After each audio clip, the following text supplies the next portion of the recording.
ఈరోజు Warangal parliament voting మనం ఇక్కడ కౌంటింగ్ ఇక్కడ జరుగుతుంది ఎన్మాముల మార్కెట్లో.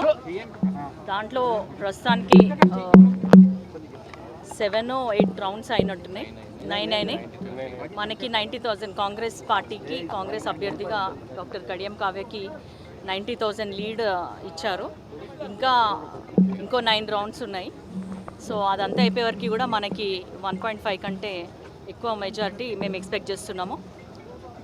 మా మీద నమ్మకం పెట్టుకొని టికెట్ ఇచ్చిన సోనియా గాంధీ గారికి, రేవంత్ రెడ్డి గారికి, అలాగే ఇక్కడ నా కోసం కష్టపడి పనిచేసిన ఎమ్మెల్యేలందరికీ, మినిస్టర్లకి, తర్వాత ప్రతి కాంగ్రెస్ కార్యకర్తకి, నాయకులందరికీ, ప్లస్ నా మీద నమ్మకంగా మహిళగా, డాక్టర్గా మీ ముందుకు వచ్చాను, నన్ను ఆశీర్వదించండి అని అభ్యర్థించినప్పుడు వరంగల్ ప్రజలందరూ కూడా నన్ను నమ్మి ఎంతో ఉత్సాహంగా, ఎంతో ప్రేమగా నాకు ఇంత మెజారిటీ ఇవ్వడానికి సిద్ధమయ్యారు. కాబట్టి వాళ్ళందరికీ కూడా నేను ఏదైతే ప్రామిసెస్ చేసినో అవన్నీ ఫుల్ఫిల్ చేస్తాను. ఈ 5 ఏళ్లలో వాళ్ళకి అందుబాటులో ఉంటాను. అన్ని సమస్యల మీద అవగాహన ఉంది కాబట్టి ఖచ్చితంగా అవన్నీ తీర్చడానికి ప్రయత్నిస్తాను. Thank you. For more videos like this, subscribe Big TV channel.